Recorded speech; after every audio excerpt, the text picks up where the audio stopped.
I'm Max Dalton, and in this video, I'll show you how to make Microsoft Edge stop asking you to switch to use Google Chrome. Step 1. Open Microsoft Edge on your computer, click the ellipses at the top of the screen to open a menu, and then click Settings. Step 2. Click Privacy, Search, and Services in this menu. Associated options are shown on the right side of the screen. Step 3. Click Search and Connected Experiences in this menu. Step 4. Click Address Bar and Search. Step 5. Click Search Suggestions and Filters on the next menu. Step 6. Click to toggle off Show Search and Site Suggestions using your typed characters. You'll no longer be prompted to switch to Google Chrome when using the Microsoft Edge web browser.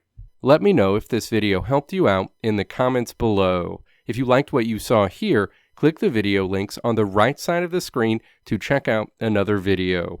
Or click the logo on the left side of the screen to check out my tutorial website at www.maxdalton.how.